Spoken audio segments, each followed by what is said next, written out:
banyak ya. Ini isyaratnya ada dalam hadis Nabi Muhammad SAW. Rubba sha'imin wa laysa lahu min siyamihi ilal ju' wal 'atash gitu. Betapa banyak orang yang berpuasa namun dia tidak mendapatkan apa-apa dari puasanya kecuali lapar dan haus. Nah, kenapa bisa seperti itu? Karena dia banyak melakukan hal-hal yang dimurkai oleh Allah Subhanahu wa taala, alias dia melakukan maksiat. Ya, misalnya dia berdusta gitu ya, berbohong, menggunjing orang dan dosa-dosa yang lain. Nah, itu semua bisa mengurangi pahala puasa. Tidak, kumur-kumur tidak membatalkan puasa, bahkan dia akan tetap sunnah ketika kita ingin berwudu, asal jangan tertelan. Ketika ada yang tertelan, nah maka ini batalkan. Bahkan sampai ketika kita misalnya adalah orang gitu ya, dia kumur-kumur dengan teh manis gitu ya, atau bahkan es krim, tapi dia tidak telan. Nah, ini tidak membatalkan selama gitu ya tadi nggak ada yang masuk gitu ya, nggak ada yang tertelan.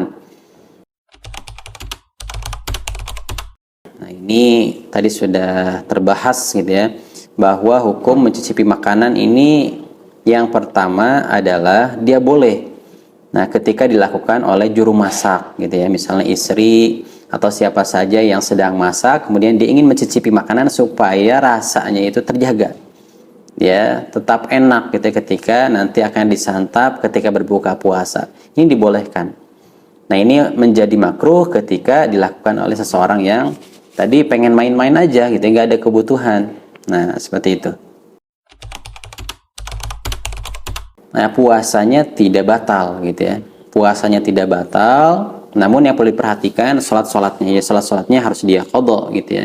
Tapi pengaruhnya terhadap puasa tidak gitu ya, tidak ada. Puasanya tetap sah. Ketika emang misalnya dari malamnya dia sudah niat, nah kemudian dia misalnya dari pada subuh tidur itu sampai maghrib misalnya, nah puasanya tetap sah. Pingsan membatalkan puasa ketika pingsan ini kebablasan gitu ya. Jadi misalnya dari subuh sampai maghrib gitu, jadi dia belum sempat sadar, nah ini batal gitu ya, puasanya tidak sah. Tapi ketika pingsannya itu misalnya pingsan zuhur kemudian asar dia sadar, nah maka puasanya ini tetap sah.